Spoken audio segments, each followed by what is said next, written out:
Hello, I'm Ty West, and you're watching Trailers from Hell, and we're looking at Ladies and Gentlemen, The Fabulous Stains, a movie that surprisingly not a lot of people have seen. Maybe it's not that surprising. It's a very low-budget movie from the early 80s, and it comes in that world of these sort of like DIY punk rock movies, which me growing up around that and that being like my formative years of being like this sort of counterculture punk rock kid, this is one of those movies that I sort of always loved when I saw on TV and sort of latched onto it. It's Diane Lane's first movie, and it's maybe one of her best roles ever. It's like an incredible like beginning of a career.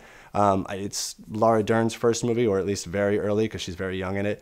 And it's directed by Lou Adler, who's a music producer who produced Rocky Horror Picture Show and some of the Cheech and Chong films.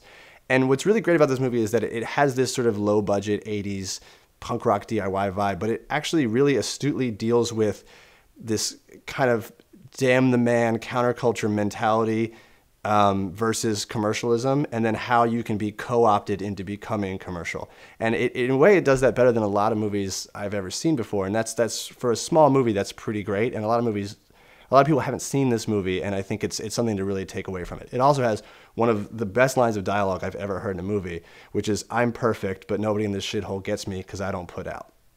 You're fired. I need the money. Two members of the Sex Pistols are in this movie, actually, Steve Jones and Paul Cook. It's also Ray Winstone, very early role. He looks so young in this movie. Diane Lane, I think, is 16, which is just a wildly young age to be in a movie like this. And as she's turning into this sort of punk rock. See, they're not a very good band, so they're using their sort of aesthetic and their attitude to become popular, which is successful for them, but also the demise of them. And I think that's a really good theme in this movie, that, you know, they became sort of what they wanted and then also became what they hated. And just the tone of this movie, from that like late 70s, early 80s like music movie vibe, is like that's something that doesn't really exist anymore. There are these like gritty movies, and they're movies that deal with like adult themes despite being about teenagers. And there's like a really kind of great sexuality in this movie that, you know, again, it's like a 16-year-old girl is like really kind of putting it out there, which now I think would be, I don't know, it would probably make everybody really nervous. But to go along with the punk rock vibe of the movie, it's appropriate. Things that I've always wanted to say, and I haven't been able to. We're the Stains, and we don't put out.